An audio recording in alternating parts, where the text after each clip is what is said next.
آج سے ہزاروں سال قبل جزیرہ عرب کے جنوبی علاقوں میں یمن کے گرد و نواح میں ایک شہر آباد تھا جسے سبا کہتے تھے، اور وہاں آباد لوگوں کو قوم سبا کہہ کر پکارا جاتا تھا۔ یہاں کے لوگ نہایت ہی نعمتوں اور راحتوں میں تھے، ہر طرف لہلہاتی فصلیں اور پھل سے لدے درخت موجود تھے۔ مگر یہ قوم شرک میں مبتلا تھی اور سورج کی پوجا کیا کرتی تھی۔ جب وہاں کے بادشاہ شراجیل بن مالک کی موت ہوئی تو اس کی بیٹی بلقیس نے حکومت کی باغ دوڑ سنبھالی۔ بعض مورخین نے لکھا ہے کہ بلقیس کے والدین میں سے ایک جنات میں سے تھے، مگر اس نظریے کی کوئی واضح دلائل نہیں ملتی۔ ملکہ بلقیس ایک قابل عورت تھی جس نے یمن پر 9 سال نہایت ہی خوبصورتی سے حکومت کی۔ دنیا کے بیشتر علاقوں میں جو تجارت ہوتی تھی وہ سبائیوں کے ہاتھ میں تھی۔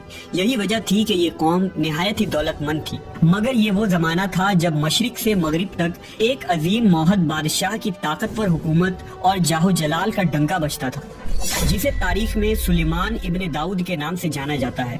حضرت سلیمان علیہ السلام کی حکومت دنیا کے بیشتر ممالک میں تھی، جس کا دارالخلافہ یروشلم شہر تھا۔ آپ کو ہوا، جنات، چرند و پرند اور جانوروں پر حکمرانی عطا کی گئی تھی۔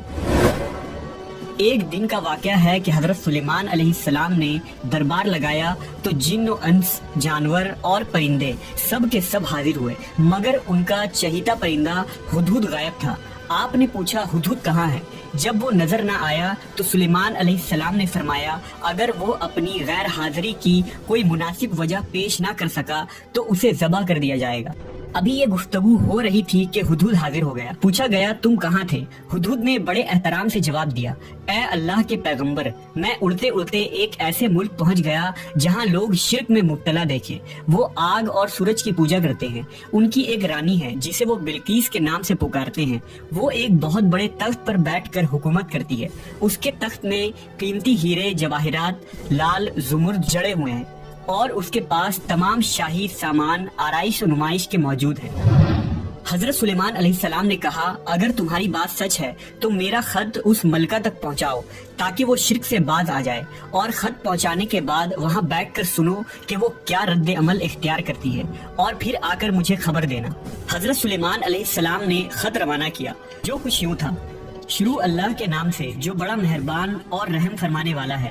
یہ عزت والا خط سلیمان ابن داؤد کی جانب سے ملکہ سبا بلقیس کی طرف ہے۔ جو ہدایت کی پیروی کرے اس کے لیے سلامتی ہے۔ مجھ پر غلبہ کی خواہش نہ کرو، میرے مقابلے میں سرکشی اختیار نہ کرو، بلکہ فرما بردار اور مطیع ہو کر میرے پاس آ جاؤ۔ یہ خط دراصل ملکہ سبا اور اس کی قوم کی طرف دعوت اسلام تھی۔ ہدہد نے یہ خط لے جا کر ملکہ بلقیس کی گود میں گرا دیا۔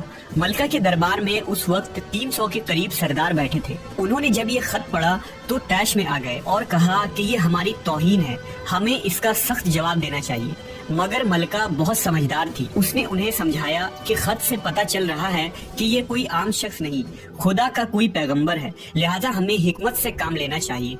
اس نے کہا کہ میں حضرت سلیمان علیہ السلام کی طرف ایک تحفہ بھیجتی ہوں، اگر انہوں نے قبول کر لیا تو وہ بادشاہ ہے، میں اس سے جنگ کروں گی، لیکن اگر انہوں نے تحفہ قبول نہ کیا تو میں اس کی پیروی کروں گی کیونکہ وہ نبی ہے۔ ہدہد یہ ساری گفتگو سن رہا تھا۔ اس نے آ کر حضرت سلیمان علیہ السلام کو ساری بات بتا دی۔ حضرت سلیمان علیہ السلام نے جنات کو حکم دیا کہ شہر میں داخل ہونے والے راستے پر سونے چاندی کی اینٹوں کا فرش بچھا دیا جائے، راستے کے دونوں جانب سونے کی عجیب الخلقت جانور کھڑے کر دیے جائیں، وزراء اور عمال سلطنت کی تمام کرسیوں کو سونے کا کر دیا جائے، دربار کو ہیرے جواہرات سے مزین کیا جائے۔ ادھر بلقیس نے حضرت سلیمان علیہ السلام کے لیے تحائف روانہ کیے جن میں سونے کی اینٹیں، جواہرات، غلام، کنیزیں اور ملکہ کا ایک خط بھی تھا۔ جب یہ تمام تحائف لے کر قاصد حضرت سلیمان علیہ السلام کے دربار میں پہنچے اور انہوں نے یہ سب دیکھا تو شرمندہ ہوئے۔ حضرت سلیمان علیہ السلام نے ملکہ کے قاصدوں سے کہا کیا تم لوگ مال سے میری مدد کرنا چاہتے ہو؟ مگر دیکھ لو جو کچھ اللہ نے مجھے دے رکھا ہے وہ اس سے بھی زیادہ ہے جو تمہیں دیا ہے، لہذا تمہارا تحفہ تمہیں مبارک ہو۔ اب تم اپنے تحائف کے ساتھ واپس جاؤ اور اپنی ملکہ سے کہنا کہ ہمارا انتظار کرے، ہم ایک زبردست لشکر لے کر آئیں گے۔ جب یہ خبر ملکہ بلقیس کو پہنچی تو وہ سمجھ گئی کہ واقعی یہ اللہ کے نبی ہے، لہٰذا اس نے جنگ کے بجائے حضرت سلیمان علیہ السلام کے دربار میں حاضر ہو کر اپنی اطاعت کا یقین دلانے کا فیصلہ کیا۔ جب حضرت سلیمان علیہ السلام تک یہ پیغام پہنچا تو آپ نے اپنے درباریوں سے کہا، تم میں سے کون ہے جو ان کے مطیع ہو کر آنے سے پہلے ملکہ کا تخت میرے پاس اٹھا لائے؟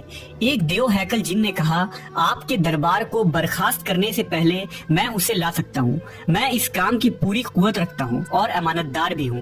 پھر ایک اور شخص جس کے پاس کتاب کا علم تھا، اس نے کہا، میں یہ تخت آپ کو آپ کے پلک جھپکنے سے قبل ہی لا دوں گا۔ پھر حضرت سلیمان علیہ السلام نے اس تخت کو اپنے پاس رکھا ہوا دیکھا تو پکار اٹھے، یہ میرے پروردگار کا فضل ہے تاکہ وہ مجھے آزمائے کہ میں شکر کرتا ہوں یا ناشکری، اور جو شکر کرتا ہے تو اس کا شکر اس کے اپنے ہی لیے مفید ہے، اور اگر کوئی ناشکری کرے تو میرا پروردگار بے نیاز ہے اور اپنی ذات میں بزرگ برتر ہے۔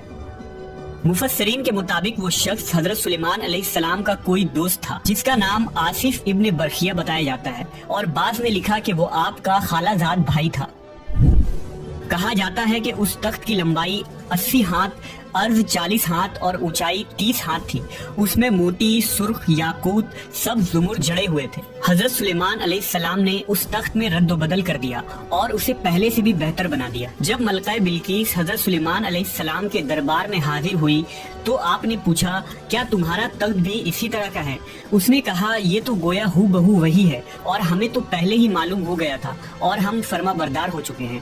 بلقیس کے آنے سے پہلے حضرت سلیمان علیہ السلام نے ایسی عمارت بنانے کا حکم دیا جس کا فرش شیشے کا ہو، نیچے پانی جاری ہو، پانی میں مچھلیاں اور دوسرے آبی جانور ہو۔ حضرت سلیمان علیہ السلام اس عمارت میں اپنے شاہی تخت پر جلوہ افروز تھے، اور شیشے کے نیچے سے پانی اپنی پوری آب و تاب سے بہہ رہا تھا، جبکہ اس کے اوپر شیشہ نظر نہیں آتا تھا۔ بلقیس کو اس محل میں لایا گیا۔ جب اس نے فرش کو دیکھا تو سمجھی کہ یہ پانی کا ایک حوض ہے، لہذا اپنی پنڈلیاں سے کپڑا اٹھا لیا۔ سلیمان علیہ السلام نے کہا، یہ تو شیشے کا چکنا فرش ہے۔ تب وہ شرمندہ ہوئی اور بول اٹھی، اے میرے پروردگار، میں سورج کی پوجا کر کے اپنے آپ پر ظلم کرتی رہی ہوں، اور اب میں نے سلیمان کے ساتھ اللہ رب العالمین کی اطاعت قبول کر لی۔ لہٰذا بلقیس پر یہ ظاہر ہو گیا کہ جس طرح وہ شیشے کے صحن کو پانی کا لہریں مارنے والا گہرا حوض سمجھ بیٹھی، اسی طرح اس نے اور اس کی قوم نے سورج کی چمک اور دمک دیکھ کر اسے معبود اور خدا سمجھ بیٹھے۔ اسے اپنی فاش غلطی پر نہایت ہی شرمندگی ہوئی۔ بعض مورخین نے لکھا کہ اس واقعے کے بعد ملکہ سبا مسلمان ہو گئی اور حضرت سلیمان علیہ السلام کے نکاح میں آ گئی، جبکہ بعض نے لکھا کہ آپ نے بلقیس کو یمن واپس بھیج دیا اور اس کے لیے وہاں 3 بڑے محل تعمیر کروائے۔